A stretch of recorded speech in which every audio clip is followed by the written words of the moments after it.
ideologías obreras. Así que primero vamos a terminar esto de las ideologías obreras y después veremos ya el tema que corresponde, la época del imperialismo. Muy bien, chicos. Entonces, empecemos. A ver. Estamos estudiando la historia europea, la historia del mundo en el siglo XIX. ¿Sí? Estamos ubicados en este siglo. Y para este tiempo ya existe un sistema económico, un sistema de producción que se ha consolidado, el capitalismo. Como sabemos, el capitalismo es un sistema económico que nació ya siglos antes, desde finales de la Edad Media. Y fue importante porque el capitalismo dejó atrás a un modo de producción, eh, digamos, improductivo, ineficiente, como fue el feudalismo. El capitalismo dejó atrás el feudalismo poco a poco en estos siglos que hemos estado revisando. Y como también sabemos, el capitalismo se basa en la propiedad privada. ¿Sí? Y existe pues un sector de la sociedad que es quien se ha apropiado de los medios de producción. A ese sector le llamamos burguesía.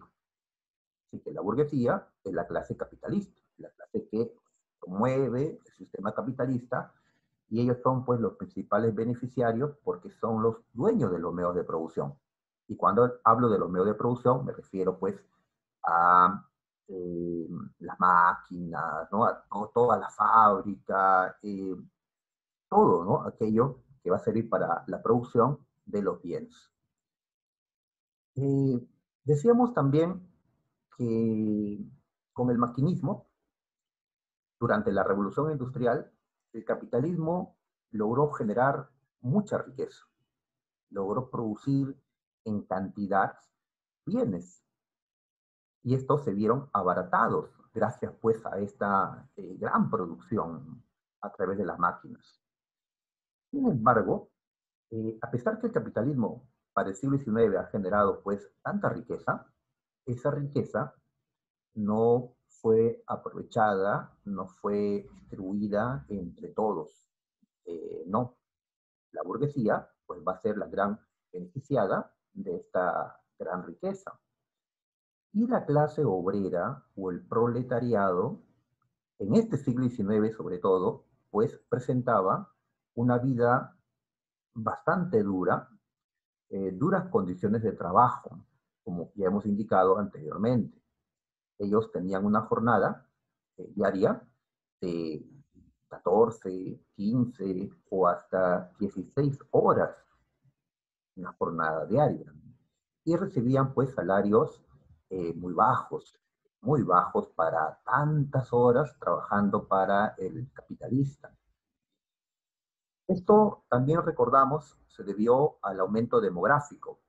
Había mucha población en Europa, había entonces mucha gente buscando trabajo y esto fue aprovechado por los capitalistas pues para pagar salarios muy bajos.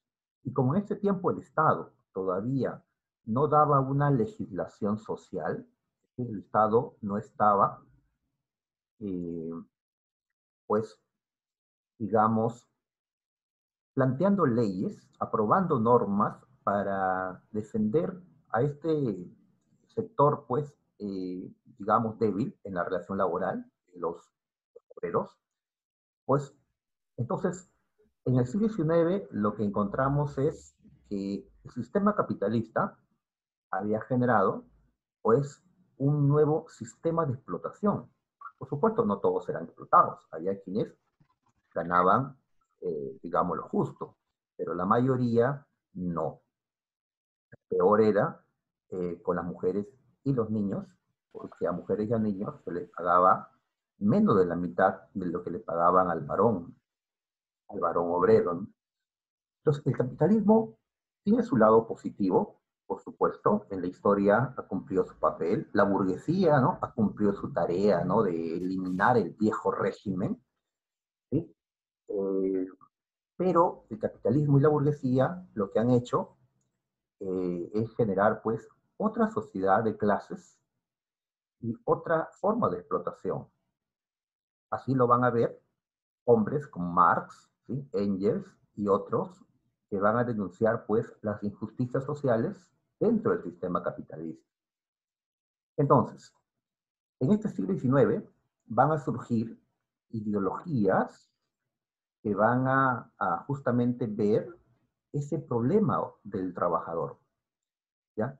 Las ideologías obreras, le estamos llamando. No es que estas ideologías hayan sido creadas por obreros. Eh, la mayoría no eran, pues, de la clase baja, digamos, ¿no? Eh, Sino que son ideologías que justamente van a enfocarse en la situación de explotación que sufría la clase obrera o el proletariado en este siglo XIX. ¿Cuáles son estas ideologías? Pues tenemos al socialismo, dividido en socialismo utópico y socialismo científico. ¿Ya? En sí hay varias ramas de socialismo, pero las que, digamos, destaca en este tiempo son la rama utópica y la rama científica. Y también una parte se diferenció luego del socialismo y le vamos a llamar el anarquismo. ¿Ya? Así que en estos minutos vamos a revisar a estas ideologías obreras. ¿Ya? Muy bien. Tenemos al socialismo, entonces. El socialismo. A ver, el socialismo es una ideología que surgió en contra de la ideología liberal. La ideología liberal, ya me suena, me suena. La ideología liberal fue creada por la burguesía en el siglo XVII, recuerda a Locke en Inglaterra, que fue desarrollada por los filósofos franceses de la Ilustración. Y el liberalismo, que lo vimos también en las revoluciones burguesas, como en la Revolución Francesa, el liberalismo, pues, cumplió su papel de, de conducir, digamos, a la gente de este tiempo en la lucha contra el absolutismo. El liberalismo se enfrentó al absolutismo, al antiguo régimen. Muy bien. Y el liberalismo, pues entonces propuso un régimen liberal, ¿no? Un régimen capitalista, burgués. El liberalismo fue una ideología que defendió la propiedad privada. ¿Ya? Entonces, mientras existe un capitalismo a nivel, ¿no? Económico, como un sistema económico, el liberalismo es la ideología que va a defender ese sistema económico. Entonces, el liberalismo y el capitalismo defienden la propiedad privada. El socialismo se va a diferenciar del liberalismo porque lo que va a hacer es atacar la propiedad privada. ¿Ya? El socialismo ataca la propiedad privada. Algunos son más moderados, critican la propiedad privada porque es acumulada por unos pocos, la mayoría tiene muy poca propiedad o ninguna propiedad. Algunos son moderados, criticando la propiedad privada, pero otros son más radicales, planteando la abolición de la propiedad privada. Ahora, hay que aclarar aquí, abolir la propiedad privada no significa abolir toda la propiedad privada. Es decir, no se va a abolir la propiedad que tenemos sobre cosas personales. Yo tengo acá mi computadora al frente, pues esta computadora va a seguir siendo mía. ¿Qué propiedad privada es la que se va a eliminar en el socialismo? Pues la que se debe eliminar es la propiedad privada de los medios de producción. Es decir, las fábricas, ¿sí? La industria, las máquinas, la tierra donde producimos alimento, eso debe ser propiedad colectiva, propiedad social. Y de ahí el término socialismo. Entonces los socialistas han criticado la propiedad privada y han defendido la propiedad social. ¿Ya? Algunos son más moderados, otros son pues radicales. ¿Ya? Acá los utópicos van a ser los moderados, critican la propiedad privada, pero no necesariamente quieren abolirla. En cambio, los socialistas científicos, que por acá tenemos, ellos sí quieren abolir la propiedad privada de los medios de producción. ¿Ya? Me preguntan si en el socialismo todos deben tener lo mismo que otra persona. Pues depende, ¿no? Si tienen el mismo esfuerzo, ¿sí? Es decir, ustedes han escuchado esta frase, ¿no? ¿Qué es la justicia? Pues darle, ¿no? A cada quien según su necesidad y exigirle a cada quien, pues según su capacidad, ¿no? Así que si todos trabajan por igual, si todos se esfuerzan por igual, pues deberían recibir lo mismo. Deberían recibir lo mismo, ¿no? Eso es, creo que la idea de la justicia, ¿no? Dar a cada quien lo que corresponde, lo que le corresponde, dependiendo pues del esfuerzo, ¿no? Así que en teoría, pues deberían tener lo mismo, siempre y cuando pues todos ejerzan también el mismo esfuerzo, ¿no? A la hora de producir. Bien, entonces decíamos, básicamente eso sería el socialismo, una ideología que va a defender la propiedad social o colectiva de los medios de producción, que va a criticar o va hasta plantear abolir la propiedad privada de los medios de producción. ¿Está bien? Entonces, el socialismo no busca pues que tu celular te lo quite el Estado, ¿no? Que los revolucionarios se lleven, no sé, tus zapatos, ¿no? Esas son propiedades personales que no son tocados por los socialistas. Se toca la propiedad de los medios de producción, ¿ya? Que es lo que genera la riqueza justamente. ¿Y para qué? ¿Para qué hacer este cambio en el régimen de la propiedad? Pues para terminar con las desigualdades de clase. Ya que el capitalismo, señalan ellos, ha generado pues una nueva sociedad de clases. Ya no es pues la anterior, de señores feudales y de siervos, sino ahora pues de capitalistas o burgueses y obreros o proletarios. Es terminar con las desigualdades de clase. Muy bien. Entonces tenemos por acá a unos socialistas moderados, eh, o pacifistas o idealistas, ¿ya?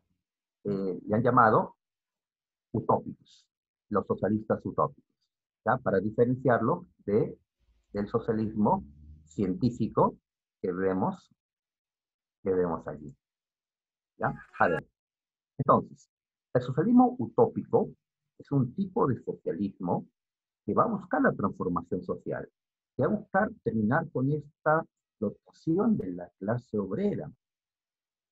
Sí, ¿ya? Pero ¿cómo? ¿Cómo se podía transformar la sociedad? ¿De manera pacífica o de manera violenta? ¿Qué medio hay que utilizar para transformar a la sociedad? Los socialistas utópicos están en contra de la revolución violenta o están en contra de la lucha de clases. La lucha de clases se refiere pues al enfrentamiento entre la clase obrera y la clase burguesa. Los socialistas utópicos están en contra de esta lucha de clases. Bien, lo que buscan es una conciliación entre esas clases. Pero ¿cómo pueden conciliar? Pues es posible que la burguesía, al ver que si no hace nada, más adelante los obreros se van a levantar.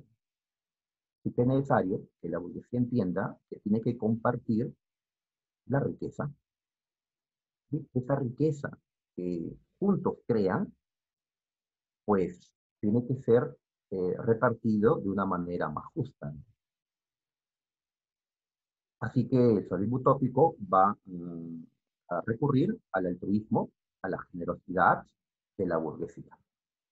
Varios de estos socialistas utópicos, ya que acá lo vemos, nombres, eran empresarios y van a invertir en fábricas, ¿no? Como Owen, en falaterios como Fourier, van a invertir para hacer ver de que sí era posible, ¿ya? Digamos, esta conciliación. Por ejemplo, si vemos acá un falangerio, este es una comunidad de 1.600 personas que vive aquí, ¿ah? Varones, mujeres, y aquí todos trabajan. Cada quien trabaja en lo que le gusta. ¿Ya? Qué bonito, ¿no? Cada quien en lo que le gusta, ¿no? Y puede variar de trabajo, porque pues en el capitalismo nos ponen a hacer una tarea repetitiva y nos deshumanizamos. Acá no, acá podemos pues cambiar de trabajo, alternar. Y aquello que va a ser producido, aquella riqueza que se va a generar, pues va a ser repartido, ¿ya? Entre aquellos que generaron esa riqueza. De esta manera se podría conseguir una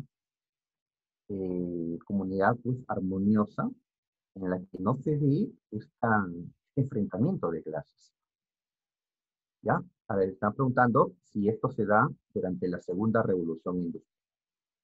Mm, a ver, por, por las fechas en que se proponen estas cosas, yo diría que el socialismo utópico correspondería más a la primera revolución industrial, en su etapa final, digamos, porque las propuestas de los socialistas utópicos los vemos en la primera mitad del siglo XIX. En cambio, ya el socialismo científico, lo que propone, ya lo ubicamos cronológicamente en la segunda mitad del siglo XIX. Esta segunda mitad ya corresponde a la segunda revolución industrial. ¿Ok? Entonces, eh, el socialismo utópico lo ubicaría, ¿no?, en la primera revolución. ¿Ya? El socialismo científico y el anarquismo en la segunda revolución. ¿De acuerdo? Claro, todo eso también depende del país donde nos encontremos, ¿no?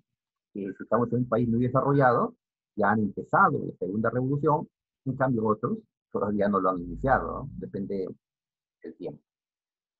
En sí, estas ideologías, pues, surgieron a mediados del siglo XIX, podríamos plantearlo, ¿no?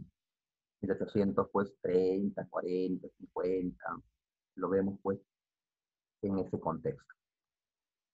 Muy bien, listo. Entonces, tenemos acá a un falasterio, propuesta de Charles Fourier, como un modelo de una comunidad igualitaria, ¿sí? Donde el varón y la mujer inclusive tienen los mismos derechos o reciben los mismos beneficios, ¿ya? Aquí, en un falasterio. Igual en las empresas o las fábricas de Owen, en la que Owen pues va a reducir la jornada laboral, va a darles mejores salarios a sus trabajadores, ¿sí? Se van a dar entonces eh, estos esfuerzos de estos empresarios, de estos intelectuales, por demostrar que sí era posible compartir la riqueza, ¿no?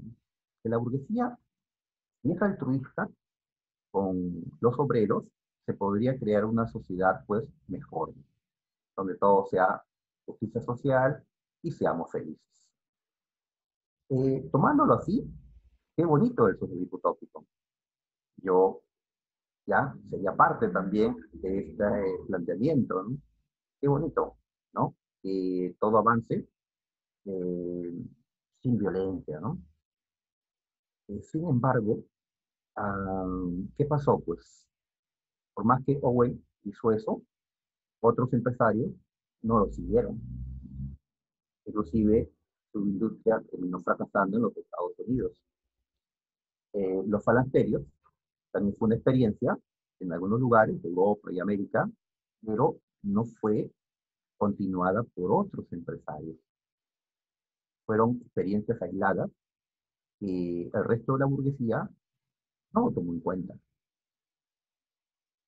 Entonces, era este método el que podía transformar la sociedad. Se preguntaban, pues, otros socialistas más radicales como Engels y Marx. Y para ellos, estos primeros socialistas, Owen, Fourier, Simón, estos primeros socialistas eran utópicos. ¿Sí? Engels le pone este adjetivo a estos primeros socialistas, se llama utópicos. Utópicos porque lo que están proponiendo es irrealizable. ¿Ya? Es que estos utópicos, según Engels, según Marx, no analizaron la sociedad, no analizaron la historia. ¿Ya? Tienen una propuesta o propuestas que no van pues con la realidad, ¿no? En cambio, Engels y Marx ya plantean un socialismo basado en el análisis, ¿ya? Y aquello que parte del análisis, pues, es algo científico. De ahí el término que le estamos dando a lo que plantean ellos, ¿no? El socialismo científico.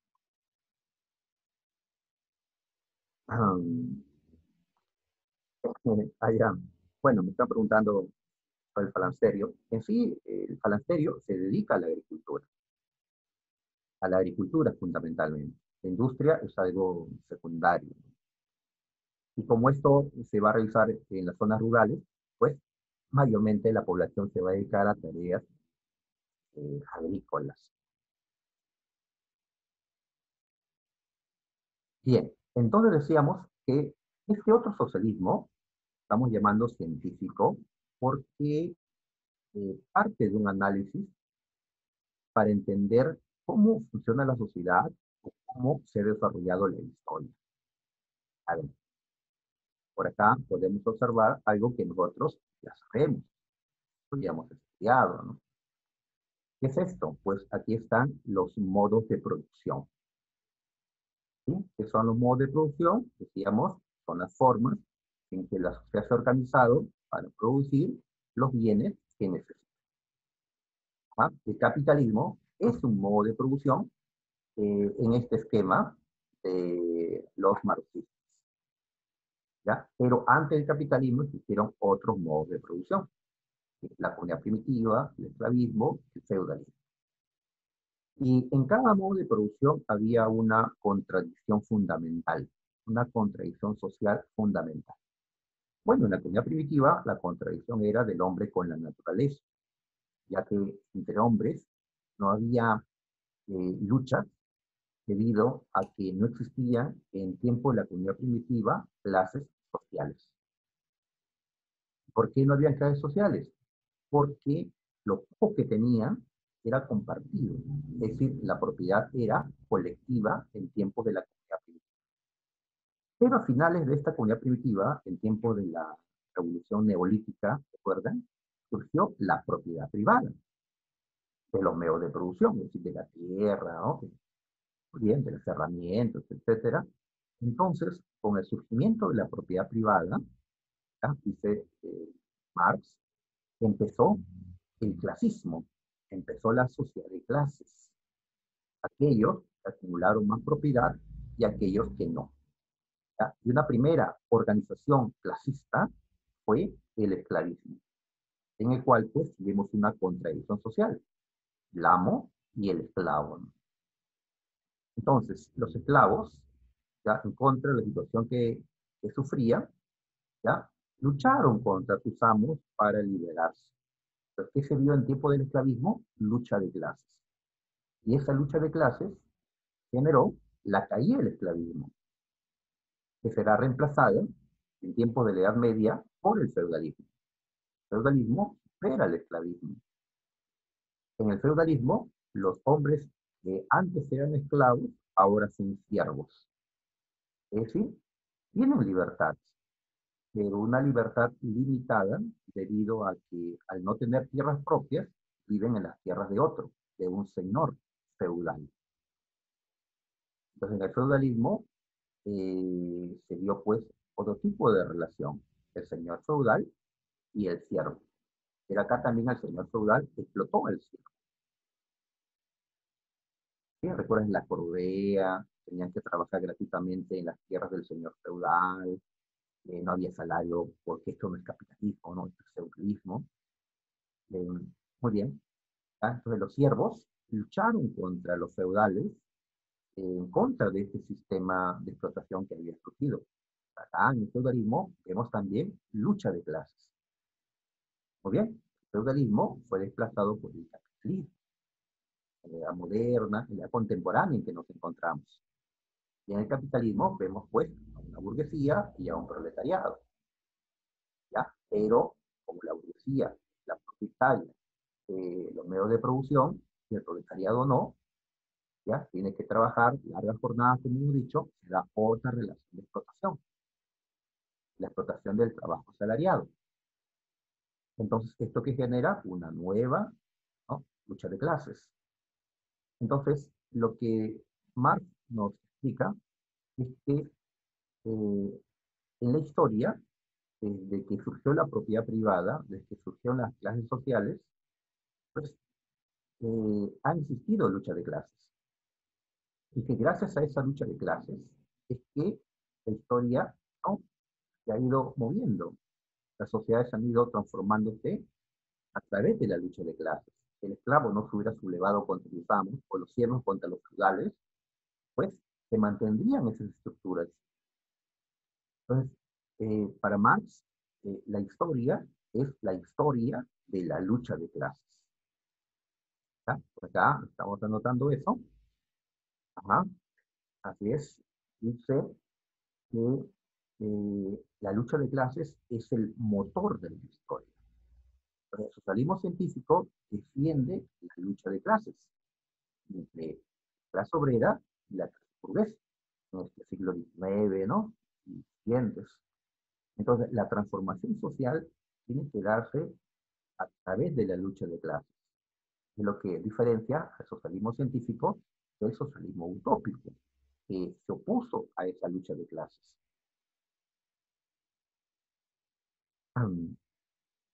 Muy bien, muy bien. Este socialismo científico pues, fue desarrollado a partir de las ideas de estos alemanes, Carlos Marx y Federico Engels. Tuvieron muchas obras, destacamos dos: el Manifiesto Comunista, que, digamos, da inicio a esta ideología, esta obra de 1848, y pues una obra también muy importante, El Capital, donde se analiza justamente el sistema de producción capitalista. Muy bien, entonces ellos van a promover este socialismo científico. Más adelante le voy a cambiar de nombre a esta ideología. Lo voy a llamar marxismo, comunismo, ¿ya? O en tiempos de la Revolución Rusa, que veremos de acá un par de semanas, me parece ya, le llamaré marxismo-leninismo, ya que Lenin va a aportar también ideas en la construcción de esta ideología. Este socialismo científico lo vamos a usar solo ahora para diferenciarlo del socialismo utópico. ¿Está bien? Muy bien. Entonces, lo que Marx y Engels plantean es que los obreros tienen que tomar conciencia de clase, tienen que darse cuenta quiénes son. ¿Ya? Ellos no son burgueses, los burgueses aportan el capital. Los obreros son aquellos pues que aportan la mano de obra. Tienen que darse cuenta pues que están siendo explotados, que tienen un papel en la historia. Así como la burguesía cumplió un papel, ¿ya?, de dirigir al tercer estado en la lucha contra los estamentos privilegiados de la nobleza, del alto clero, ¿ya? Pues ahora le corresponde al proletariado o la clase obrera continuar la lucha, la última lucha de clases, ya que ellos creían que tras esta última lucha de clases, digamos, iba a crear una sociedad sin clases en la que pues ya no habría esta lucha. Bien, entonces el proletariado tiene que tomar conciencia clase tiene que organizarse en un partido, un solo partido, ¿ya? Más adelante hablaremos de partidos comunistas, pues así le vamos a llamar a estos partidos inspirados en lo que Marx planteaba, ¿ya? Y los obreros tienen que hacer la lucha de clases. Ahora, la lucha de clases no necesariamente es siempre violenta, siempre sangrienta, no necesariamente. Puede que la burguesía, pues, acepte, ¿no? La llegada al poder del proletariado. Pero la lucha de clases es el medio para que la clase obrera llegue al poder. Muy bien, cuando eso ocurra, estamos entrando a la primera fase de la revolución. Es decir, la transformación social. La revolución pasa por dos fases. A la primera fase le voy a llamar la fase socialista. A la segunda fase le voy a llamar la fase comunista. ¿Ya? Entonces, a ver, si vemos este esquemita de abajo, ya, del feudalismo pasamos al capitalismo. Del capitalismo pasamos al socialismo. Según Marx, el socialismo es solo una transición, porque después del socialismo, en teoría, lo que debe instaurarse es el comunismo. El socialismo es una fase de transición entre el capitalismo y el comunismo. A ver, ¿qué mencionamos aquí? En la primera fase, el proletariado toma el poder, controla el Estado, elimina el Estado dominado por la burguesía. Ellos consideran una dictadura burguesa, una dictadura de los ricos, y establecen una nueva dictadura, pero esta vez del proletariado. Esta dictadura del proletariado, vamos a llamarle un Estado socialista, un Estado. Entonces, Marx considera que el Estado debe seguir existiendo, ¿ya? Pero debe estar ahora al servicio de la clase trabajadora.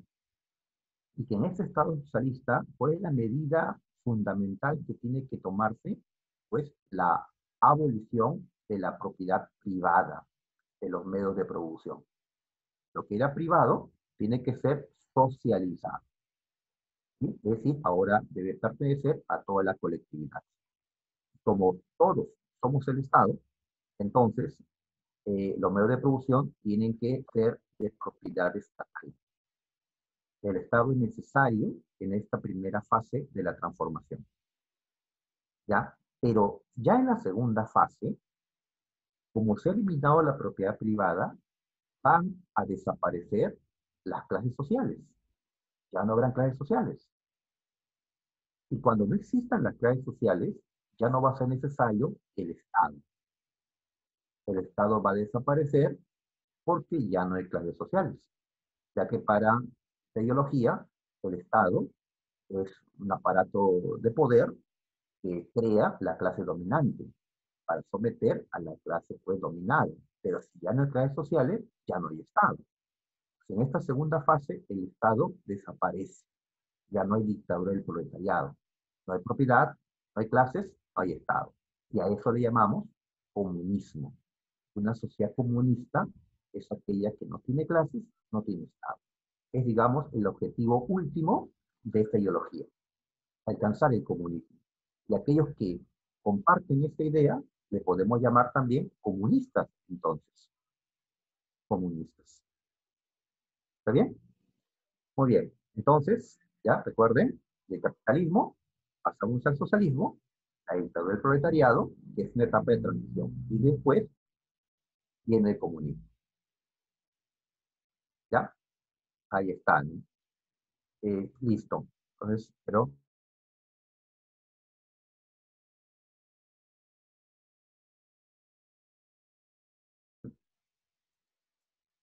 el anarquismo. A ver, acá estamos destacando al ruso Bakunin. Él compartió ideas con Marx, con Engels. ¿Ya? Él recibe la influencia. Sin embargo, llegó un momento en que el socialismo científico y el anarquismo se separan. ¿Qué tienen en común? Pues en común, anarquistas y socialistas científicos están en contra de la propiedad privada, están en contra de la social de clases, están en contra del Estado burgués, ¿sí? Quieren eliminar el sistema capitalista. Bueno, los anarquistas son también radicales, ¿ya? Pero entonces, ¿en qué se diferencia el anarquismo del socialismo científico? Que mientras el socialismo científico quiere conservar el Estado, ¿ya? En la primera fase de la revolución, en la fase socialista, un Estado dominado por el proletariado, el anarquismo plantea que cuando se dé la revolución, el Estado tiene que ser inmediatamente abolido, eliminado. ¿Bien? En cambio, para Marx, el Estado va a ser eliminado recién en la segunda fase. En la primera, el Estado se pone al servicio de la clase obrera. Para Bakunin, el Estado tiene que ser inmediatamente eliminado. Pero los anarquistas quieren suprimir el Estado.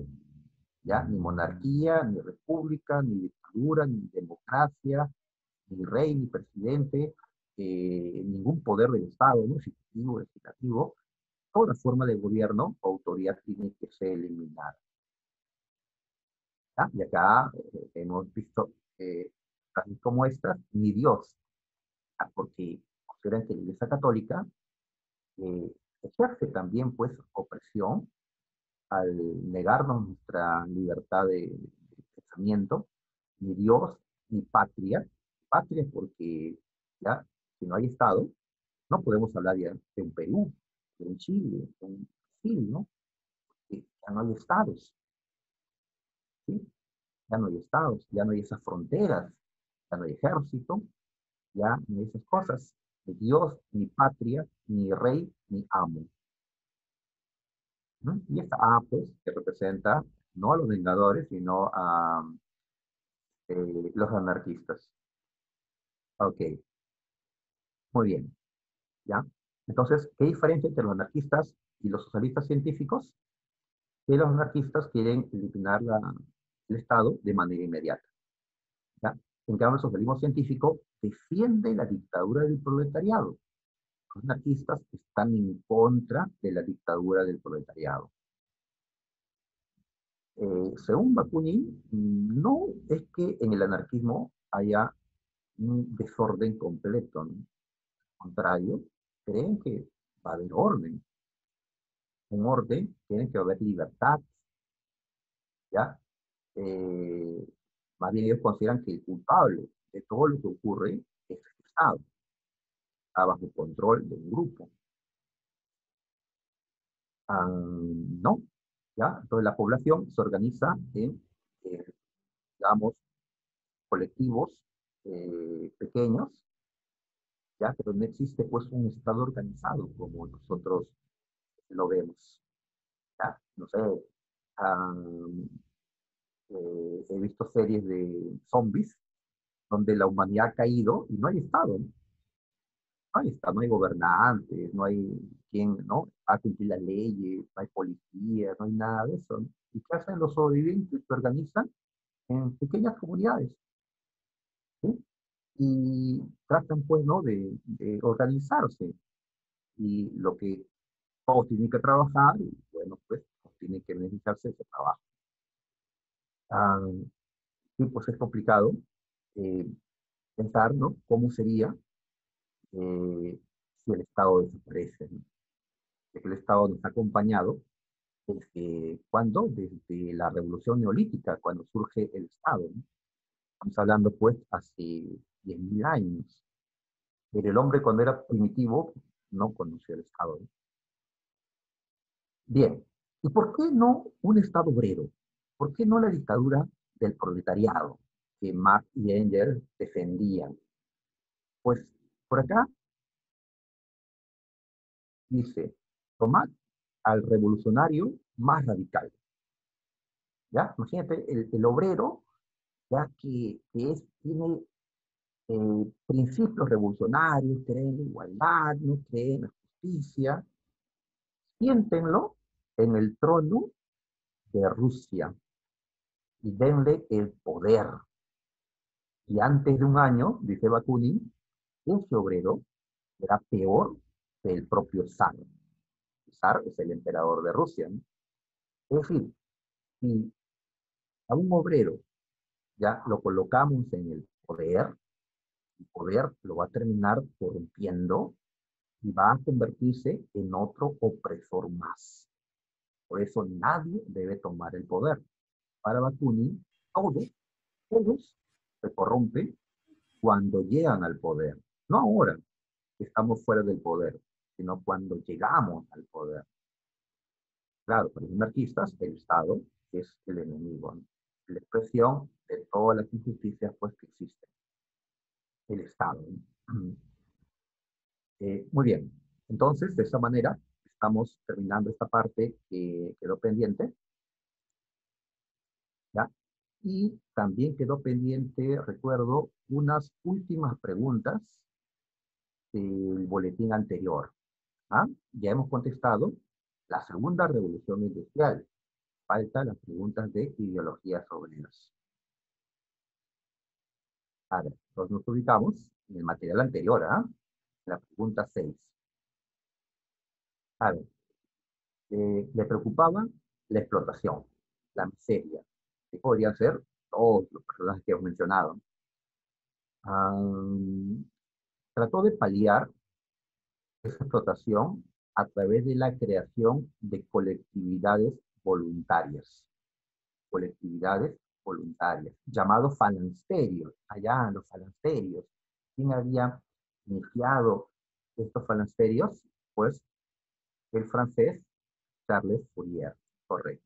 Así que marcamos la A.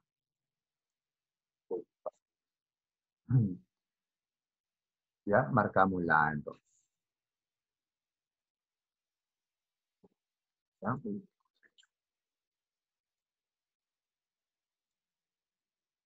Otra vez. Ok, ya. Sí, entonces. A ver, 7. La moderna sociedad, es una frase de Marx. A ver, la moderna sociedad burguesa, que ha salido de las ruinas de la sociedad feudal, no ha abolido las contradicciones de clase, únicamente ha sustituido las viejas clases, nobleza y siervos, ¿ya? Por nuevas formas de opresión, burguesía, obreros. Lo que Marx anota, pues. Por lo tanto, el marxismo, ¿qué ha criticado? Ha criticado el capitalismo. ¿En qué ha criticado el capitalismo? A ver, compañera dice la C. A ver, en haber mantenido una sociedad de clases antagónicas. Claro, sería la C. Ha mantenido unas clases. Las clases están en una situación pues de antagonismo, ¿no? De lucha. Así es, ¿ya? Ha eliminado las viejas clases, pero ha creado una nueva sociedad de clases. El socialismo, plantean ellos, eliminará la sociedad de clases.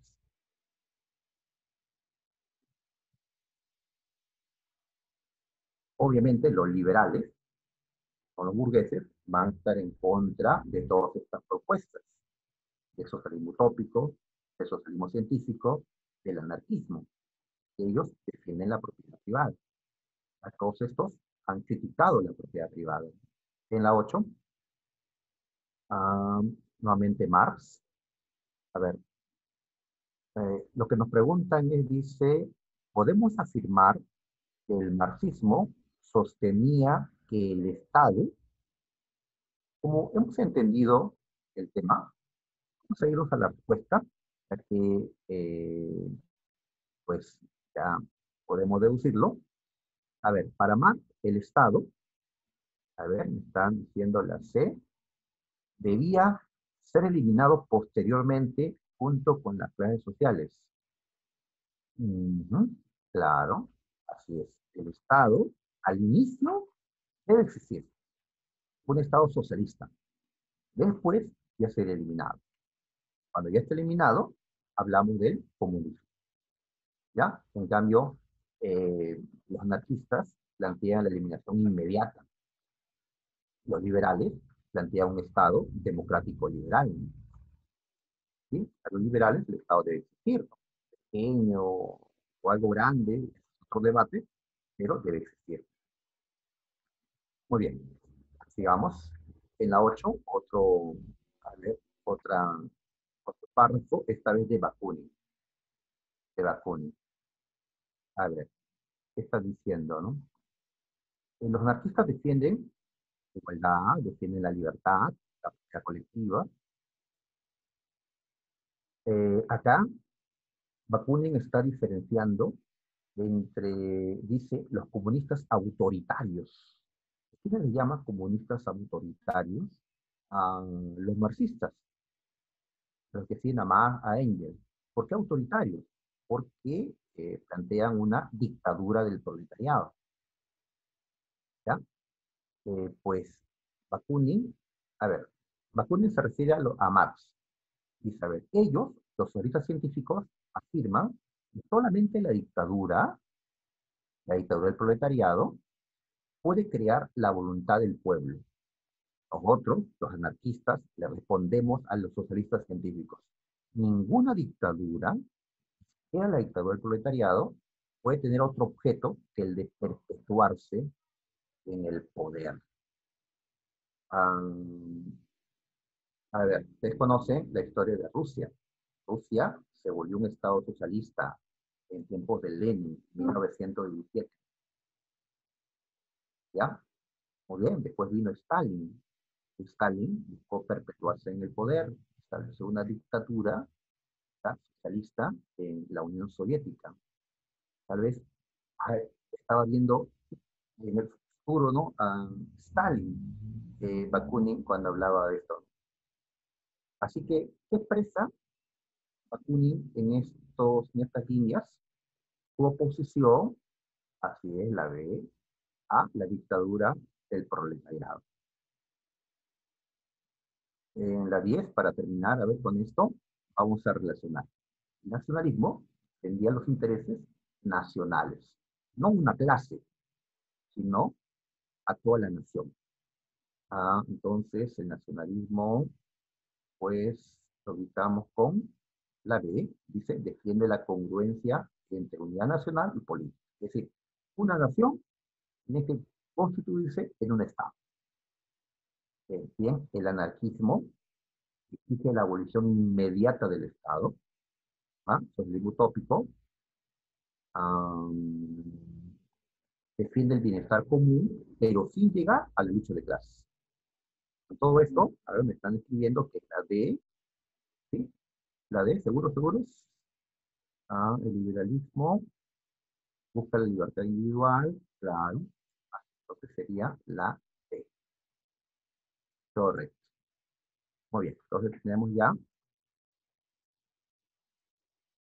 ya terminamos esta parte. Ahora pasamos al tema de hoy, el imperialismo. El imperialismo. Muy bien, listo, muchachos.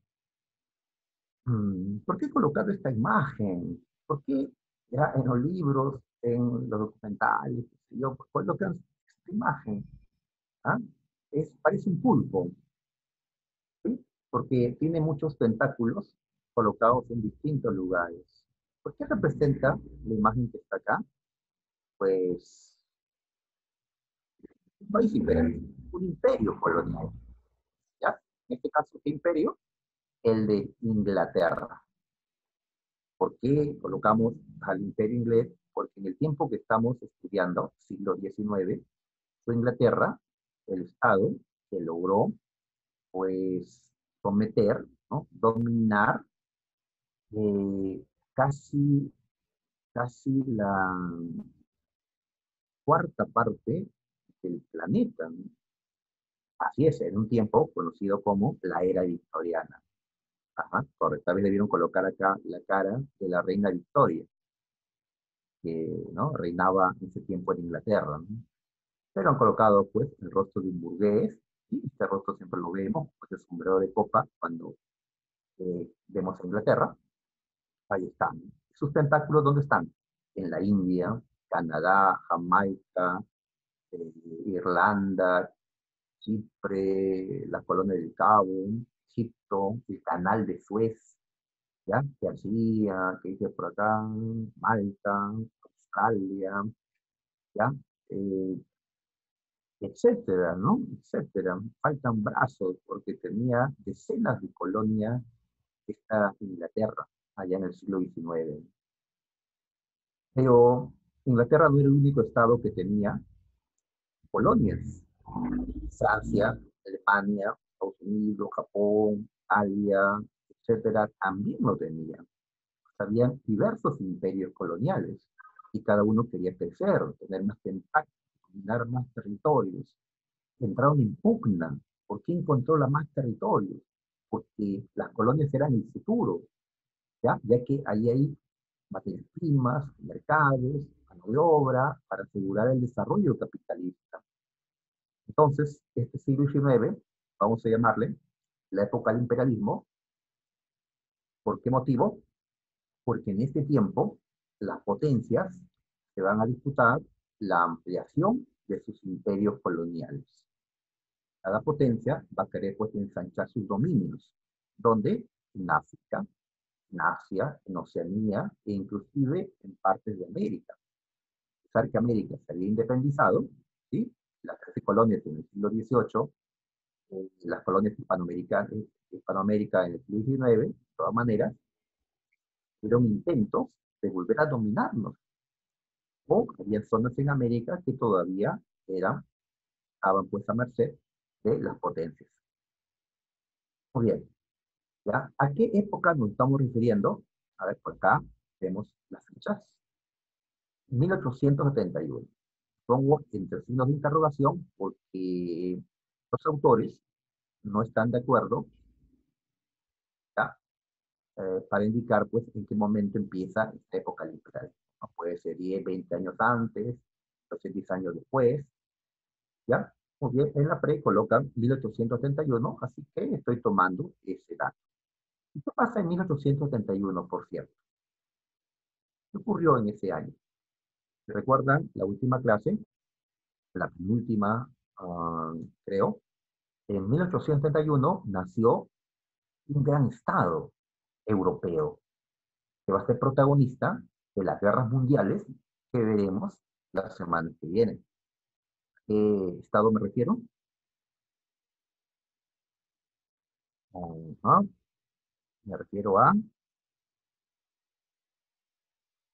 1871, Alemania, gracias, ¿no? Torres, Ruiz, Amos, Amos, claro, Alemania, pues, Alemania. Recuerden que en el 70, Prusia derrotó a Francia, ajá, y Prusia pudo absorber a todos los estados hermanos del centro de Europa, y así dio la unificación de Alemania y el nacimiento del Imperio Alemán o Segundo Reich. Todo esto gracias a Bismarck, el canciller de hierro. 1871, entonces, con el nacimiento de esta potencia llamada pues Alemania. Hasta 1914, y esa fecha es bien conocida. 1914 empezó la Primera Guerra Mundial. La Primera Guerra Mundial, correcto, 1914. Me están preguntando qué nombre hay que darle a la Alemania de ese momento. Pues le llamo Alemania para simplificar las cosas. En sí, podemos llamar el Segundo Imperio Alemán, Segundo Reich o Segundo Imperio Alemán. Luego Alemania para simplificar las cosas. Y como le digo Inglaterra, al Reino Unido de Gran Bretaña e Irlanda. Pero lo simplifico diciéndole Inglaterra. ¿Ya? Así es. O la Tercera República Francesa. Bueno, le digo Francia nomás. Así es. O al Perú. Nuestro país no se llama Perú. ¿Cuál es el nombre oficial de nuestro país?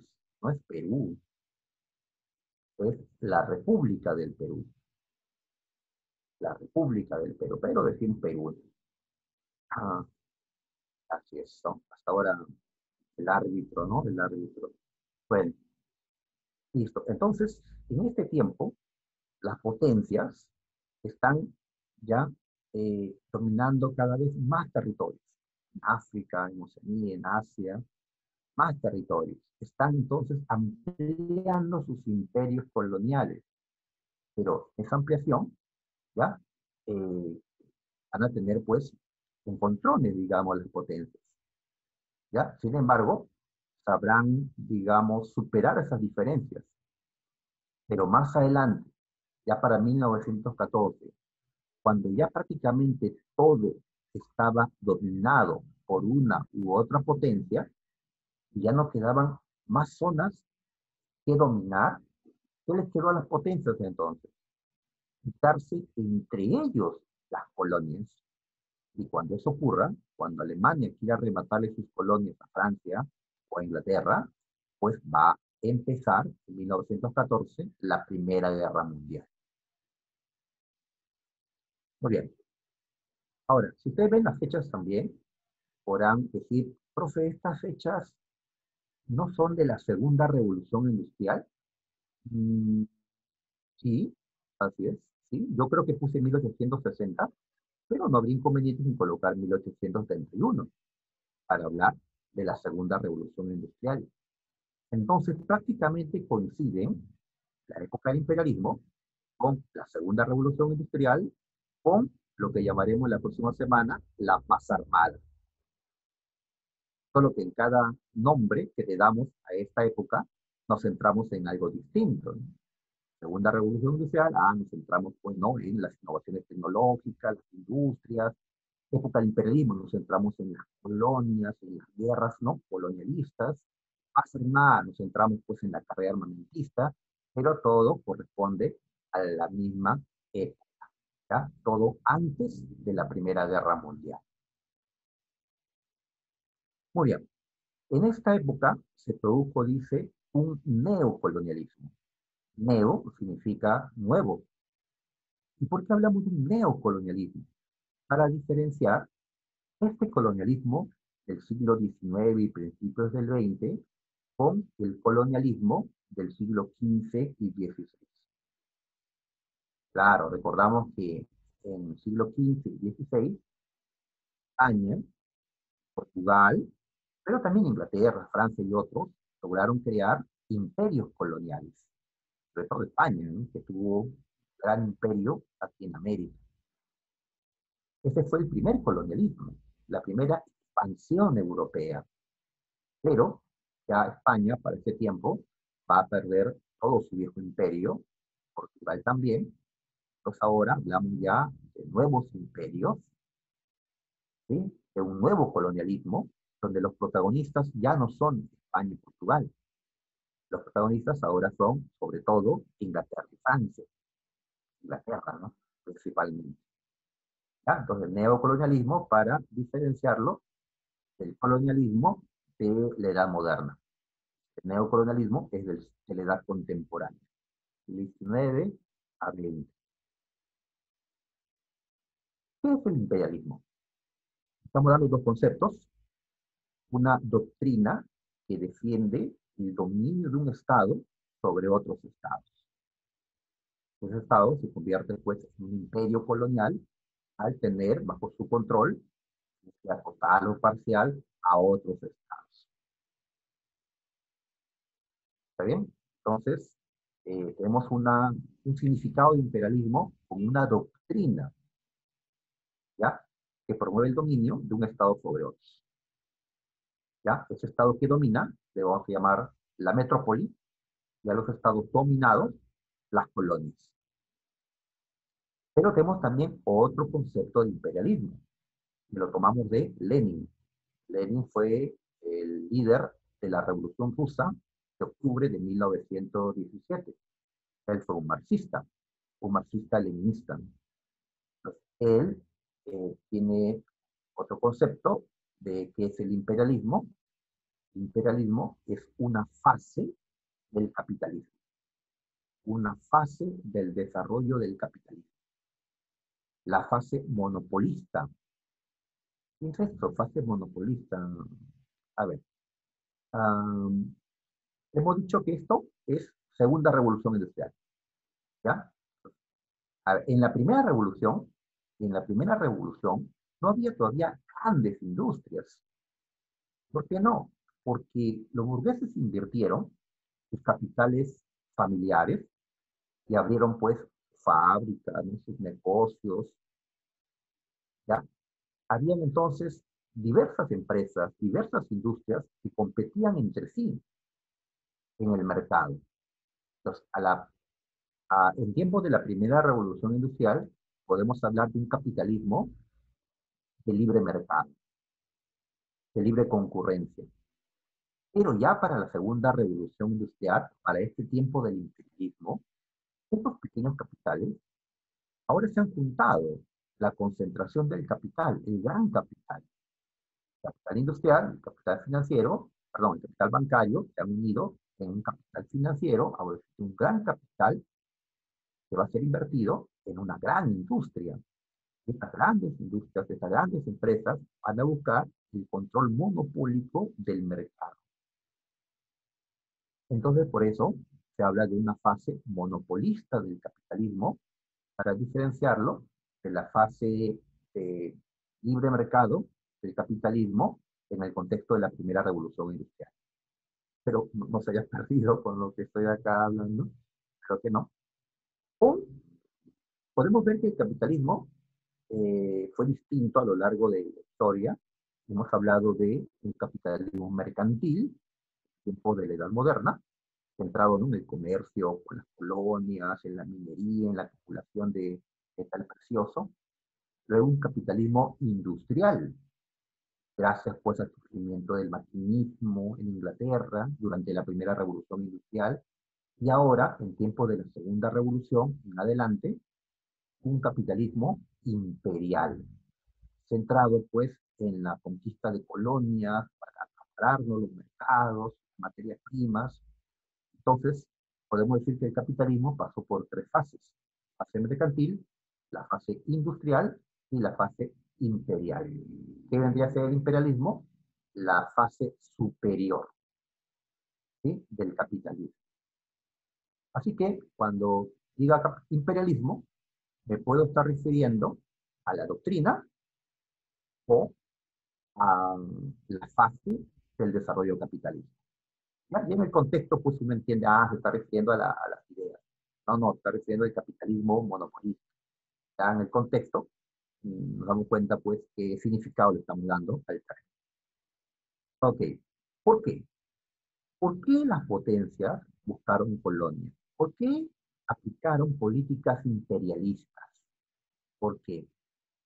Porque en la segunda revolución industrial, la gran industria que ellos tenían consumía grandes materias primas, ¿sí?, o producían tanto que se necesitaban más mercados, porque el mercado interno no era suficiente, era necesario exportar, era necesario, ¿no?, trasladar. Pues entonces consideramos como causa principal el imperialismo, el afán de las potencias y de las burguesías que dirigen esos estados por controlar abundantes materias primas, por controlar fuentes de energía, controlar las minas de carbón, los yacimientos petroleros, ¿no?, como por acá, controlar pues, las minas de hierro, controlar, ¿no?, las selvas donde hay caucho, etcétera, ¿no? Controlar los mercados, así es, ¿ya? Controlar mano de obra barata también en esas colonias. Mano de obra barata porque en esa colonia aún no hay una legislación laboral que te obliga a pagar un salario por encima de un mínimo o te obligue a no contratar pues más de 8 horas, como ya se estaba comenzando a dar en las colonias. Todavía esto aplicaban mano de obra barata. Ahora también porque los trabajadores no eran calificados, no tenían la experiencia, ¿sí?, no tenían los conocimientos, así que una mano de obra no calificada o no cualificada es la que encontramos en las colonias. Muy bien, ¿qué más? Tanto capital habían generado los burgueses en este tiempo que no era suficiente invertir el capital, pues, en sus respectivos países, era necesario llevar el capital fuera. Y así lo van a hacer, lo van a llevar al mundo colonial. De tal manera que las colonias, semicolonias, o en los países en vía de desarrollo, como Perú, van a llegar capitales. Ajá, así es. Entonces, esta época del imperialismo o la segunda revolución industrial se caracteriza por eh, la expansión del capital. Bien, esto ya lo hemos visto la semana pasada. Otro factor para el imperialismo fue el gran aumento demográfico europeo. Pues el continente europeo les quedó chico para tantos millones eh, de ese continente que salieron por millones a poblar otras zonas. Como hemos dicho la semana pasada, sobre todo, llegaron a los Estados Unidos, como también a otras zonas de América, sobre todo en las costas atlánticas. También fueron a Australia, Nueva Zelanda, África, ¿no? La India, ahí están los europeos. Entonces, también era necesario tener colonias para poder trasladar el exceso de población. Inglaterra, por ejemplo, encontró en Canadá, en Australia, ¿ya? En Nueva Zelanda, encontró colonias de poblamiento, colonias importantes para poder llevar a esos lugares esa población. ¿Ya? Así que hay colonias para extraer recursos, esa es su tarea principal, y hay colonias de poblamiento, cuya principal función es pues recibir ese excedente demográfico. El nacionalismo también, así es, ¿no? Los europeos pues aman su nación, aman su patria, y aman también pues, se sienten orgullosos del poder que sus países han conseguido al lograr expandirse por el mundo. Pero esa expansión se dio a costa de qué? A costa pues, de saquear los recursos, ¿no? A pueblos menos desarrollados, a cometer, pues, ¿no? Asesinatos, eh, bueno, ¿ya? Aquí están orgullosos de que su país sea un vencedor, ¿no? Sea un invasor. Otros, pues, más bien criticaríamos ese comportamiento en nuestro país si llegara a ser. Yo sí no me sentiría a gusto en mi país, eh, porque es más fuerte, invada, saque, ¿no? Mate a gente de otros países menos desarrollados. Creo que, pues, los negocios no lo es todo, ¿no? Pero claro, cada uno tiene su manera de pensar, ¿no? A ver, justificación, ¿ya? A ver, pues las potencias eran países eh, cuyas élites eran blancas. Las potencias, ¿cuáles eran? Inglaterra, Alemania, Francia, Estados Unidos, y pues están dominados por la élite blanca. Entonces, esto les hizo pensar que la raza blanca era superior a las demás, ¿no? Esta concepción racista, que hay una raza superior y razas inferiores. ¿Ah? Las razas inferiores están acá arriba en esta caricatura. Ajá, razas inferiores, sean de Asia, de África, o los nativos de América, de Australia. Y la raza superior, pues, ¿no? Los blancos, ¿no? Caucásicos, ahí están. Y si Darwin en esa época había señalado, ¿no? Que hay especies superiores porque tienen mayor capacidad de adaptación a los cambios en la naturaleza, por eso tienden a sobrevivir frente a otras especies que no tienen esa misma capacidad de adaptarse, tienden más bien a extinguirse. Entonces, aplicando las ideas de Darwin a la sociedad, de las razas, crea este darwinismo social. Es que entonces hay una raza superior y que tiene derecho, digamos, sobre las razas inferiores. Ese racismo, que fue fuerte pues en el siglo XIX, que nosotros pues rechazamos con nuestro tiempo. No consideramos pues la existencia de una raza superior. En este tiempo podemos ver el ejemplo de Japón. Japón se convirtió también en una potencia. Los japoneses pues no son blancos caucásicos, tienen otros rasgos los japoneses. Y aún así eso no evitó pues que se convirtiera en una potencia. Cuando los japonesitos se enfrentaron a los rusos en 1904, 1905, a esos rusos pues ya blancos, Rusia está dominada por una élite blanca, pues Japón derrotó a Rusia, ¿no?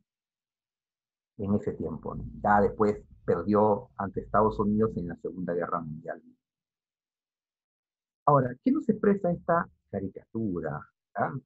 A ver, por acá está Tío Sam, o sea, la caricatura de los Estados Unidos, están sus colores.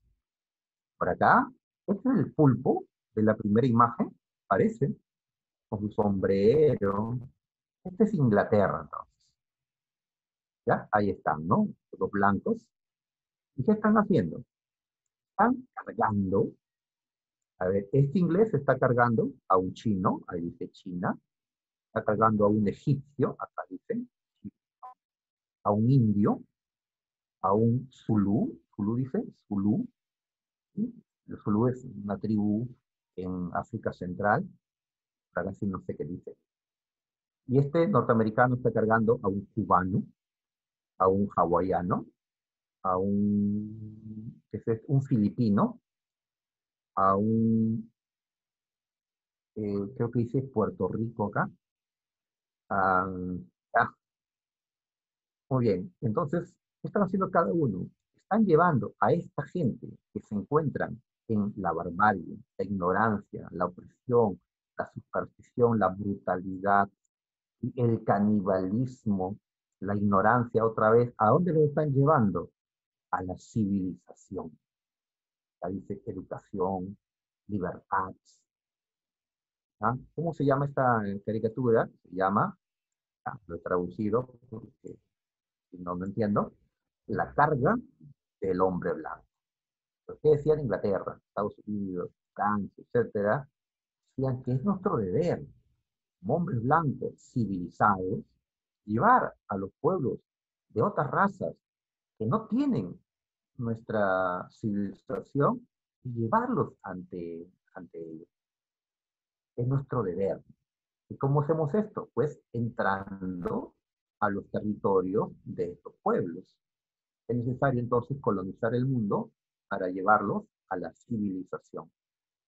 Así que se argumentó en este tiempo un deber civilizador, un afán civilizador como argumento para justificar el dominio imperialista.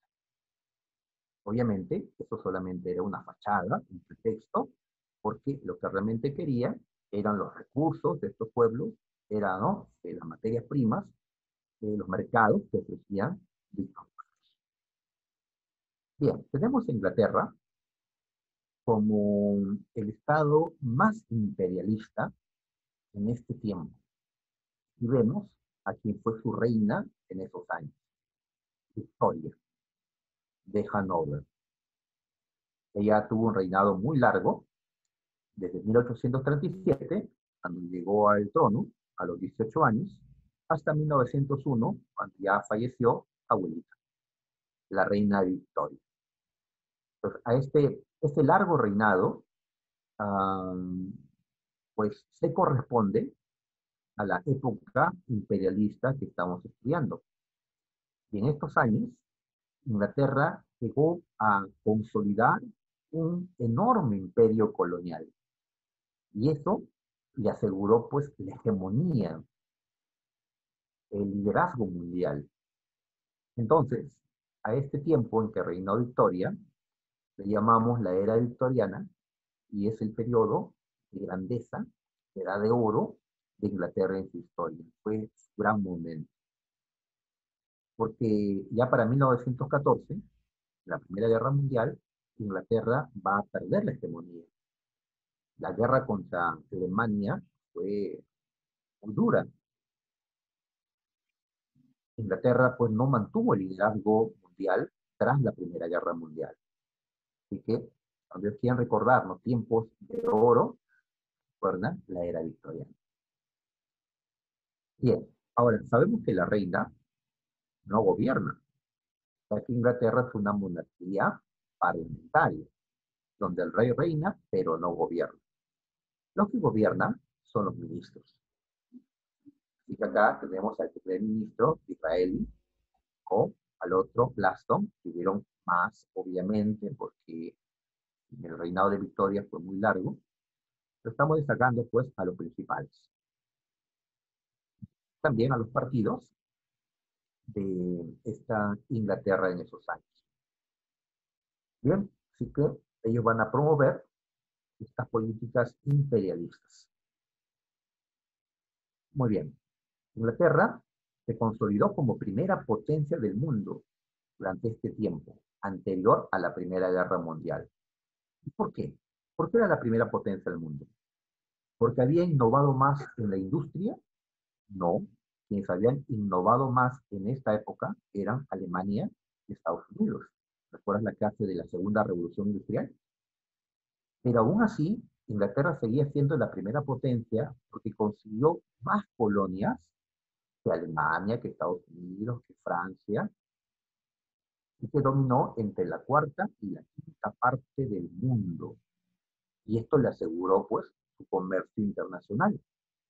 Y protegido por la marina más poderosa del mundo, pues, Inglaterra dominó en estos años. Lo que para nuestro tiempo es Estados Unidos, para estos años del siglo XIX lo fue Inglaterra. Pero igual hablan inglés. A ver, por acá estamos colocando que el control sobre los territorios no era, no era igual. ¿Ya? Habían colonias que estaban dominadas completamente y otras no. A ver, por ejemplo, la mayoría de las colonias en África, en la África negra, eran colonias que servían para la explotación de recursos naturales. ¿Ya? Y estas colonias africanas dependían totalmente de la metrópoli. Estaban totalmente dominadas por el imperio. En cambio, había otras colonias, como Canadá o Australia, que tenían un trato distinto. Estas colonias, Canadá, Sudáfrica, etcétera, tenían, dice, autonomía interna. ¿Por qué? Porque ellos tenían autonomía y no las colonias africanas. Bueno, Sudáfrica sí está en África, ¿no? Pero, obviamente, ¿no? Pero tenía un trato especial. ¿Por qué razón? Habían colonias con un trato especial que, que podían tomar sus propias decisiones internas. ¿Por qué? Porque en estos lugares había una fuerte presencia de blancos, descendientes de ingleses, o tal vez también de otros europeos, Canadá, ¿sí? Sudáfrica, Australia, Nueva Zelanda, van a recibir un estatus diferente, van a ser llamados dominios. Básicamente eran colonias de poblamiento, no de explotación, sino de poblamiento. Y como entonces había una importante población blanca aquí, pues le van a dar esta posibilidad de tomar sus propias decisiones. Sin embargo, eran parte del imperio inglés. Este trato diferenciado es como una experiencia. Inglaterra sacó las 13 colonias. Las 13 colonias, eh, pues también tenían, ¿no?, una población blanca, ¿ya? Pero Inglaterra no les dejó tomar sus propias decisiones.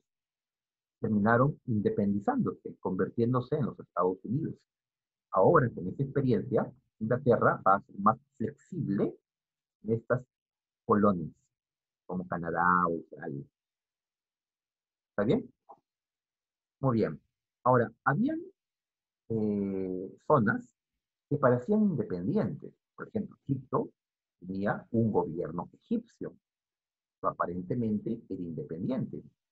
Sin embargo, ese gobierno egipcio dependía del gobierno británico, ¿ya? Entonces, Egipto y otros son ejemplos de un protectorado.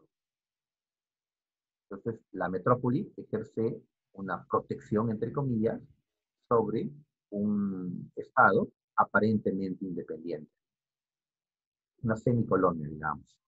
Y en países independientes como Perú, independientes en lo político. Perú se independizó en 1821 o 1824 en lo político. Pero en lo económico, todavía éramos dependientes, pues, de grandes potencias. Ok, pero ¿qué pasa en territorios como el nuestro? Que las potencias tomaban el control de zonas de interés económico, como por ejemplo la Bey Pariñas, en Alara, Piura, donde se encontraron yacimientos de petróleo y que los ingleses vinieron en esta época para controlar la Bey Pariñas. Si voy a hacer la Bey Pariñas, viene a ser pues un enclave, ¿ya? Es decir, una zona bajo control de una potencia imperialista, pero dentro de un estado autónomo políticamente como Perú. Perú no fue una colonia en este tiempo, pero pues tenía zonas estratégicas en su territorio bajo el control pues, de las potencias. Inglaterra en ese tiempo, después los Estados Unidos. Acá vemos un mapa de los imperios coloniales. Esto hay que estudiarlo, chicos. San Marcos en una ocasión preguntó cuáles fueron las colonias en esta época de Portugal. De Portugal. Y tal vez alguien que no ha estudiado esto dirá, ah, Portugal, Brasil, Brasil. No, pues para este tiempo Brasil ya se independizó, ¿ya? Como vemos, América Latina estaba independizada mayormente, ¿no? Las colonias de Portugal eran otros, vemos a Portugal acá, este colorcito medio raro, no está acá, Angola, Mozambique, ¿no? Muy bien, entonces, conocen las colonias. Entonces, metrópolis y qué colonias tenía. Vamos a sacar a los británicos. A ver, este colorcito medio rosado, ¿no? A ver, vamos a agrandarlo para verlo mejor. Acá está. Inglaterra, Gran Bretaña o el Reino Unido de Gran Bretaña e Irlanda, como gusten llamar. ¿Ya? Ahí está. ¿Los qué territorios tenían?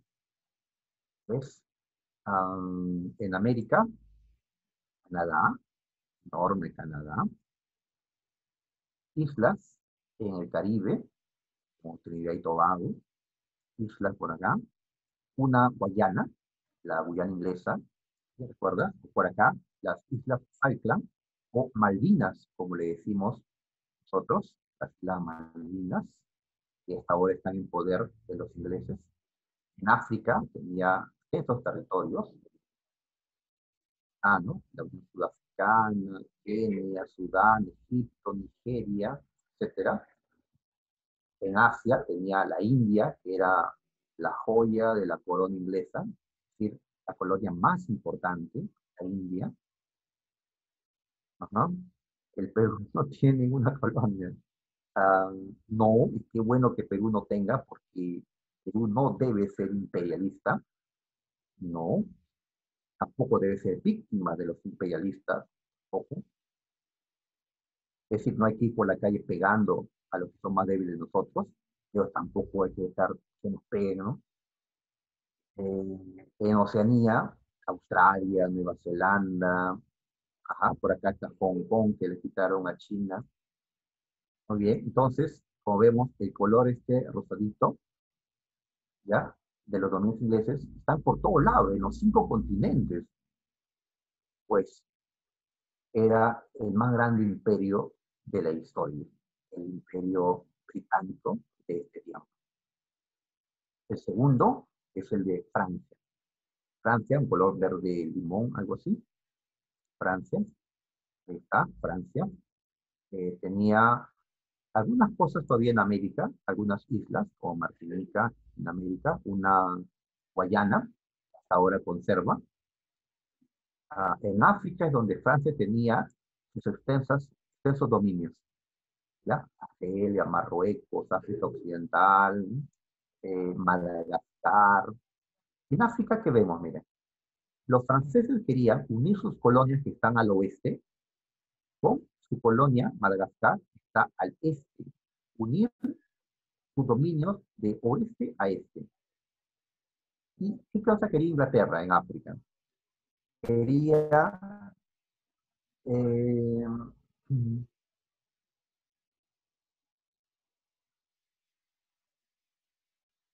Estados Unidos descendiente de franceses. Estados Unidos, no. ¿Qué? ¿Qué? El verde es otro, este es un verde más oscurito, que el de Francia es otro.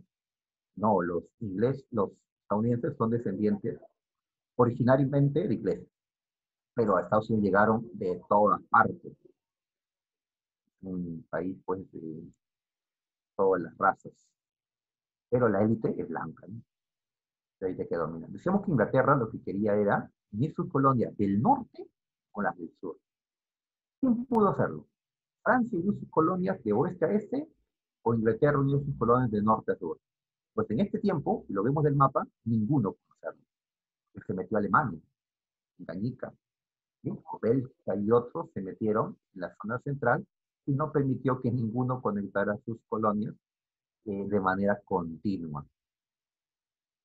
Francia también tiene la Indochina, ahí está, actualmente abarca Vietnam, Laos, Camboya, y así tenemos Japón, que se expandió por Asia Oriental, dándole Corea a China, o la isla Formosa. También vemos a los Estados Unidos, que se expande sobre el Caribe, que se expande sobre el Atlántico, sobre el Pacífico, perdón, sobre el Pacífico. Por acá sigue Estados Unidos controlando las Filipinas, que le quitó a España, y así, ¿ya? Alemania, con colonias en África, Tanganica, Camerún, Togo, y algunas islas en el Pacífico. Y sí había diferentes imperios coloniales. Esto, ya lo hemos señalado, colonias de Inglaterra.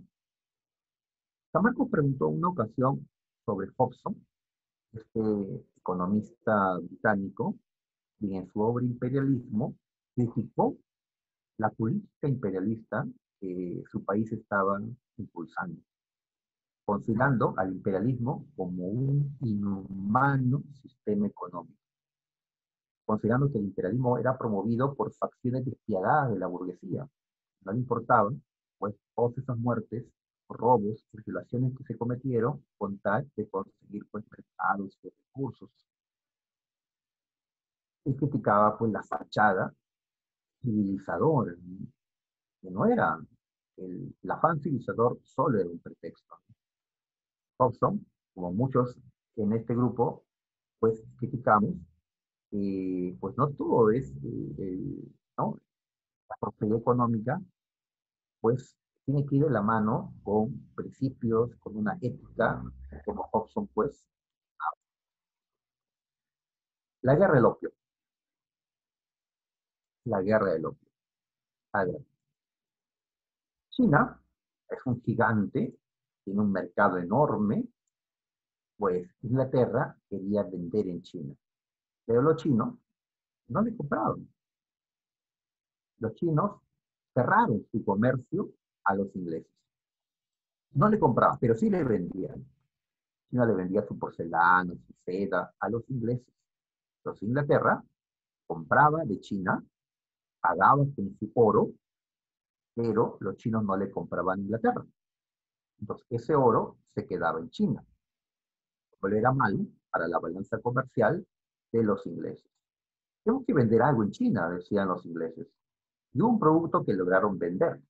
Cultivaron opio en la India y lo vendieron a los chinos. El opio se fuma y genera adicción entre los que lo hacen. El opio es una droga. Así que por lo bajo, ¿sí? Por lo bajo, es decir, por contrabando, los ingleses cada vez estaban vendiendo más opio en China. Hasta el gobierno imperial chino, China era un imperio, con la dinastía Manchú, China decide parar con este comercio del opio. Bien, esto desató una guerra. Inglaterra, en defensa de ese comercio de opio, pues Inglaterra le hizo la guerra a China. Le llamamos la guerra del opio. China era un país todavía escasamente desarrollado, por más grandote y superpoblado, era débil frente a la gran potencia inglesa. Y la lucha se peleó en el mar, así que peor. Inglaterra derrotó a China.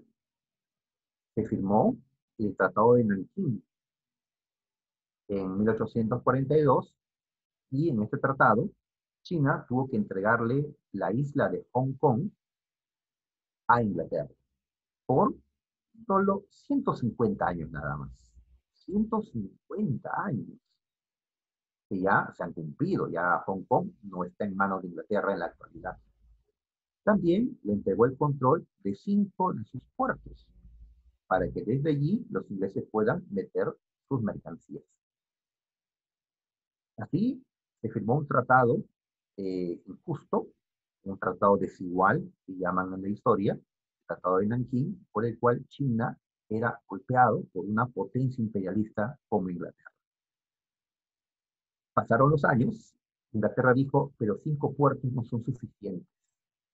Además, esta China todavía tiene prohibido la venta de opio. Lo hacían por contrabando, pero querían que se legalice la venta de opio. Así que Inglaterra decidió volver a hacerle la guerra a China. Y Francia se unió a Inglaterra. Segunda guerra del opio. China volvió a ser derrotada. Tuvo que entregar más puertos a Inglaterra, a Francia. Tuvo que legalizar la venta de opio. Ahora era legal la venta de esta droga. También vinieron luego los rusos, ¿sí? Vinieron los estadounidenses, vinieron los alemanes, los japoneses, y todos querían pues una tajada de China. China tuvo que entregar más puertos, más zonas costeras, más islas a las potencias, como gráfica pues esta caricatura. Esta caricatura vemos a Francia, ahí ven los colores de Francia, Japón, a Rusia, ¿sí? A Alemania, a Inglaterra con la reina Victoria, eh, Hong Kong, eh, Hong Kong en efecto se resiste a pertenecer a China, es que China es políticamente gobernado por un partido comunista, Hong Kong es capitalista, pues hay resistencias, eso todavía no está definido, la situación de Hong Kong, como también de otros lugares, como Taiwán, que ya lo veremos después, pues las potencias se están repartiendo a China. China es el pastel de rey de emperadores, como dice esta, ¿no?, caricatura. Y el emperador chino, por más que pues se exalta, nada puede hacer, porque ha sido derrotado en 2 guerras del opio, y caso le hacen. China entonces era víctima de las potencias. No estaba totalmente dominada, pero parte de sus zonas habían caído bajo el control de las potencias. Una parte de los hongkoneses se resisten, en efecto, a ser parte de China. A ver, entonces, otras guerras, el mapa siempre es necesario. Si vemos a Rusia, Rusia se está expandiendo, es un imperio enorme también. Se expandía por Asia, se expandía, quería expandirse por Europa. Por acá, llega al Mar Negro, hasta los Balcanes. El imperio turco, temeroso, se enfrenta al imperio ruso. Pero si Rusia ganaba y se expandía, ocupaba, ¿no?, llega hasta el mar Mediterráneo, toma los Balcanes, convertiría pues en una amenaza. Así que Gran Bretaña y Francia se metieron y juntos con el Imperio Turco pararon el expansionismo ruso. A esta guerra se le llama la Guerra de Crimea, ya que se peleó en esta península Crimea. ¿sí? Que pertenece a Rusia hasta hoy. Y que tenemos otra guerra imperialista, la guerra de Crimea. En la India, que era colonia de Inglaterra, se produjo esta rebelión de los cipayos. Los cipayos eran soldados indios, ¿ya? Pero que servían a los intereses de Inglaterra.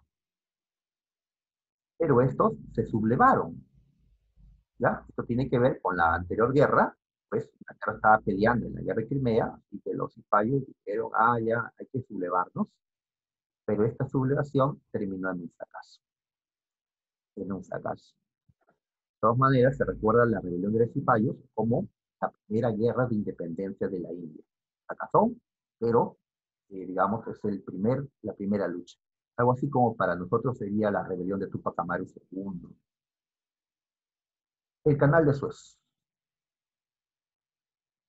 Ujú. Así es. ¿Cómo podía Inglaterra hacer su comercio con la India? Controlar la India y otras colonias que están, pues, en esta parte del mundo. Pues tenía que ir con sus barcos bordeando el África. Pero hay una manera de cortar camino por Egipto. Para que los barcos pasen del mar Mediterráneo al mar Rojo, es necesario un canal en Egipto, el canal de Suez. Inglaterra se hizo dueña de la mayor parte de las acciones del canal, y el canal le va a pertenecer, el canal de Suez. La India fue convertida pues en un territorio directamente dominado por Inglaterra, inclusive a Victoria la llamaron pues, o la coronaron, entre comillas, emperatriz de la India, tras la rebelión de los cipayos. En Fachoda, donde queda Fachoda, está en Sudán. Los franceses querían avanzar para llegar hasta sus dominios en África Oriental y los ingleses avanzaban hacia el sur. Así que por acá se encontraron franceses con ingleses. Cada uno reclamaba esta parte como suyo. Muy bien. Inglaterra y Francia casi entran en una guerra que no se dio. No se dio porque Francia abandonó. No le convenía una guerra en otro continente,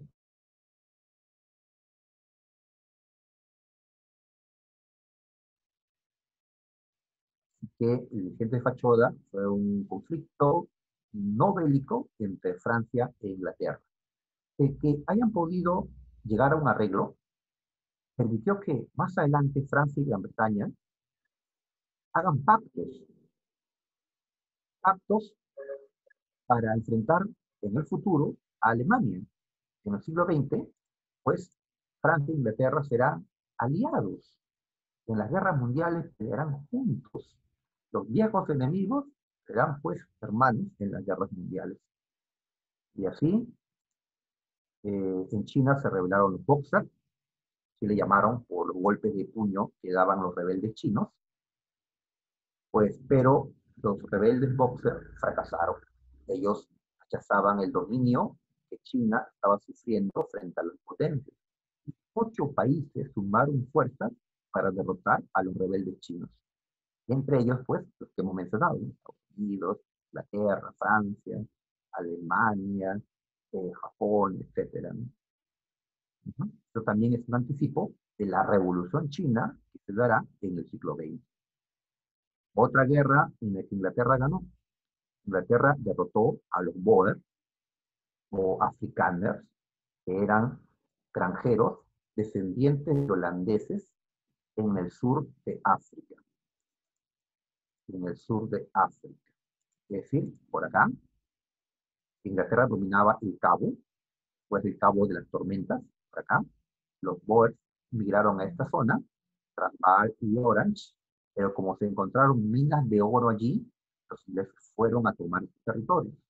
Pelearon. En la Segunda Guerra Anglo-Boer, los Boer fueron derrotados completamente por los ingleses. Y así Inglaterra le quitó sus territorios y creó esta Unión Sudafricana. Eso también es importante porque es una ruta a la India, el controlar esta parte de África. Y así que me he pasado de hora, chicos, disculpen. Ah, Francia fue el segundo mayor imperio colonial. Ya hemos visto sus colonias. Ajá. ¿Quién da inicio a este nuevo imperio colonial francés? Napoleón III, sobrino de Napoleón Bonaparte, con la conquista de Argelia, en el norte africano. Y cuando cae Napoleón III, ¿sí? Fue sacado, recuerdo, cuando perdió la guerra franco-prusiana ante Bismarck, y se fundó la Tercera República. La Tercera República continuó la expansión colonial y conseguir territorios en otros continentes sirvió para compensar la pérdida de territorios que Francia había sufrido ante Alemania, Alsacia y Lorena. Finalmente tenemos la Conferencia de Berlín, en la que los europeos, como en esta caricatura, se han reunido para tomar acuerdos sobre la invasión del continente africano. Toda nueva ocupación será notificada a las demás potencias y mantendrá una autoridad competente para que se reconozca que ha ocupado tal lugar. ¿Por qué acuerdos como este para evitar los conflictos? África es tan grande y querían dominarlo entera, lo mejor era pues pactar, ¿sí? Normar estas cosas. Y así se evitaron conflictos hasta, bueno, ya la Primera Guerra Mundial, ¿no? La Conferencia de Berlín. Otros imperios que hemos también mencionado, y las consecuencias, el dominio de África casi completo, los recursos que son ahora beneficio, ¿no?, de las potencias, el surgimiento, esto fue pregunta de San Marcos, el surgimiento de industrias coloniales, el capital ahora se ha internacionalizado, ahora se han invertido capitales también en las colonias, la segregación racial, es decir, la política esta de separar a la población por su color, como en este letrero de esta playa en Sudáfrica, que dice pues que este lugar es exclusivo para blancos, ¿sí? Estamos ahí blancos sudafricanos, no los negritos. El letrero, mira, negrito, no. Esto es segregación racial, y separar a la gente. A nivel político, ¿no? Pues la imposición de la cultura dominante, esto ya lo veremos. Siguiente ocasión, la Primera Guerra Mundial. Bien, chicos, entonces, ahora sí, ya nos vamos a quedar aquí. Queda pendiente para la próxima semana la resolución de la dirigida de esta clase. ¿Ya? Así que tienen tiempo para que resuelvan por su propia cuenta y ya les confirmamos su clave la próxima semana. ¿Está bien, muchachos? Bien, próxima nos toca la Primera Guerra Mundial. Pero bueno, ya entramos en el siglo XX. Listo. Entonces, me despido. Buenas tardes con todos.